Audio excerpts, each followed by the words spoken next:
आप देख रहे हैं सत्यहिंदी.com। सत्यहिंदी.com से रोजाना लाखों लोग जुड़ते हैं, हमारी खबरें देखते हैं, हमारे वीडियो देखते हैं। आपका ये जुड़ाव और गहरा हो सकता है। इसके लिए आप इस वीडियो के डिस्क्रिप्शन में दिए हुए लिंक को क्लिक कीजिए। प्रधानमंत्री नरेंद्र मोदी ने खाड़ी के देशों की ओर दोस्ती का हाथ बढ़ाया है। उन्होंने खुद पहल की है। उन्होंने कुछ खाड़ी देशों के प्रमुखों से फोन पर बात की है और उन्हें यह आश्वस्त करने की कोशिश की है कि भारत में इस्लामोफोबिया नहीं है, भारत में मुसलमानों के साथ भेदभाव नहीं किया जा रहा है। यह उन्हें आश्वस्त करने की कोशिश खुद प्रधानमंत्री मोदी ने की है। इसके अलावा विदेश मंत्री एस जयशंकर ने खाड़ी के देशों के विदेश मंत्रियों से फोन पर बात की।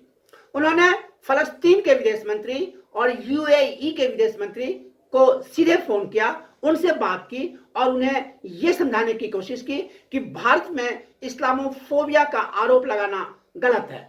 इसके अलावा उन्होंने जो गल्फ कोऑपरेशन काउंसिल है, गल्फ कोऑपरेशन काउंसिल जीसीसी के दूसरे देशों के लोगों से भी बात की। एस जयशंकर ने सऊदी अरब, ओमान, बहरीन, कतर और इसके अलावा फलस्तीन और इजिप्ट के विदेश मंत्रियों को फोन किया। उन्होंने उन्हें आश्वस्त किया और उन्होंने उनसे ये कहा कि रमजान के महीने में भारत जिस तरह पहले खाने पीने की चीजें इन देशों को सप्लाई किया करता था वो जारी रहेगा।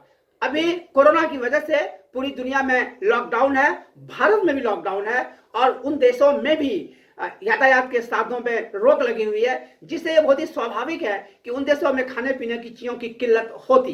तो भारत ने उन्हें आश्वस्त किया है कि ये चीजें पहले की तरह उन्हें मिलती रहेंगी। इसके अलावा भारत ने इन देशों से ये भी कहा है कि पैरासीटामोल और हाइड्रोक्सी क्लोरोक्विन की दवाएं भारत उनको देगा। वो इसलिए देगा कि हाइड्रोक्सी क्लोरोक्विन का इस्तेमाल कई जगहों पर, कई देशों में कोरोना के इलाज में किया जाता है। खुद मध्य पूर्व के इन देशों में इसका इस्तेमाल हुआ है। इसी तरह पैरासीटामोल का भी इस्तेमाल हुआ है और पहले इन दोनों दवाओं पर प्रतिबंध लगा हुआ था इसके निर्यात पर भारत से, लेकिन बाद में ये हटाया गया। लेकिन सबसे बड़ा सवाल यह है कि ये नौबत क्यों आई, भारत को अपने इन दोस्तों के सामने सफाई क्यों देनी पड़ रही है। इसकी वजह यह है कि दिल्ली में तबलीगी जमात का जो कार्यक्रम हुआ और उस कार्यक्रम के बाद जब कुछ लोग कोरोना से संक्रमित पाए गए थे तो मीडिया के एक हिस्सा ने और सत्तारूढ़ बीजेपी के कई लोगों ने खुलेआम मुसलमानों के खिलाफ कई तरह की बातें कही। सोशल मीडिया पर एक बड़ा सा कैंपेन चला और ऐसा एक नैरेटिव क्रिएट किया गया कि कोरोना फैलने के लिए पूरा मुस्लिम समुदाय जिम्मेदार है। ऐसी एक तस्वीर बनाने की कोशिश की गई कि इनकी वजह से ही कोरोना भारत में फैल रहा है और ये भारत के दुश्मन हैं। इसका नतीजा ये हुआ कि कई जगह मुसलमानों पर हमले हुए, कई जगह लोगों ने मुसलमान सब्जी विक्रेताओं से सब्जी लेने से इनकार कर दिया, उनसे दूसरी चीजें लेने से इनकार कर दी। इस तरह की भेदभाव की बातें हुई हैं। इसके बाद बीजेपी के एक सांसद हैं जो कि आरएसएस से भी जुड़े रहे हैं, तेजस्वी सूर्या, उन्होंने एक बहुत ही घनघोर आपत्तिजनक बात ट्वीट की और उस ट्वीट के जरिए उन्होंने पूरे अरब जगत की महिलाओं या ये कह सकते हैं कि माताओं के यौन जीवन पर एक टिप्पणी की जो बेहद बुरी है, इतनी बुरी है कि मैं वहां ये नहीं कह सकता। उसके बाद वहां भूचाल आया, मध्यपुर में भारत के खिलाफ एक मुहिम चली और जो ऑर्गेनाइजेशन ऑफ इस्लामिक कोऑपरेशन है जिसके 57 देश है, उसके पीआर सेक्शन ने भारत के खिलाफ बहुत ही कड़ी टिप्पणी की और यूएई की शहजादी जो अल हिंद अल कसीमी हैं, उन्होंने खुद हस्तक्षेप किया, उन्होंने खुद जो है वो टिप्पणी की और उन्होंने कहा कि इस तरह की चीजें बर्दाश्त नहीं की जा सकती है।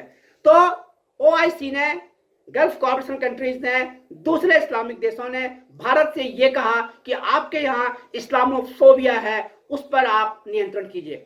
उसके बाद तुरंत भारत का विदेश मंत्रालय हरकत में आया और जो यूएई के में भारत के राजदूत है पवन कपूर, उन्होंने ट्वीट किया और उसके बाद थोड़ा सा उन देशों के रवैये में थोड़ी सी नरमी आई।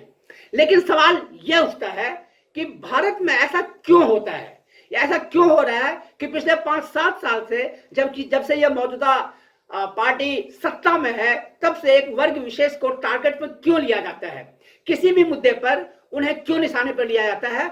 और कोरोना संक्रमण के समय जब पूरे देश को एकजुट होकर इस बीमारी से लड़ना चाहिए, तब इस तरह की भेदभाव की बात क्यों की जा रही है, एक समुदाय विशेष को टारगेट क्यों किया जा रहा है। क्या इसके जरिए बीजेपी और उससे जुड़ी मातृ संस्थाएं हिंदू कंसोलिडेशन कर रही हैं? क्या इसके जरिए वे अपने वोट बैंक को पहले से भी और ज्यादा मजबूत करना चाहती है? क्या यह उस बड़े वाइडर खेल का हिस्सा है जिसके तहत कि एक ऐसा नैरेटिव क्रिएट किया जाए जिसमें एक समुदाय विशेष को दुश्मन के रूप में पेश किया जाए और उसके खिलाफ पूरे देश को, पूरे मेजॉरिटी हिंदू समाज को खड़े होने की, कंसोलिडेट करने की कोशिश की जाए? क्या यह साजिश है? अगर ऐसा है तो निश्चित तौर पर यह बुरी बात है और निश्चित तौर पर मिडिल ईस्ट के देशों को, मुस्लिम देशों को इस पर आपत्ति हो सकती है और उसका विरोध जताएंगे जो उन्होंने जताया। लेकिन यह भी अच्छी बात है कि प्रधानमंत्री ने इस पर पहल की, विदेश मंत्री ने इस पर पहल की, उन्होंने बात की और अपने स्तर से देर से ही सही डैमेज कंट्रोल की कोशिश की जा रही है। आप देख रहे हैं सत्यहिंदी.com। आप हमारे फेसबुक पेज को लाइक करें, फॉलो करें, हमारे ट्विटर अकाउंट को फॉलो करें और सब्सक्राइब करें हमारे यूट्यूब चैनल को। देखते रहें सत्यहिंदी.com। सत्य हिंदी के और वीडियोस को देखने के लिए हमारे यूट्यूब चैनल को सब्सक्राइब करें और सीधे नोटिफिकेशन पाने के लिए बेल आइकन दबाएं।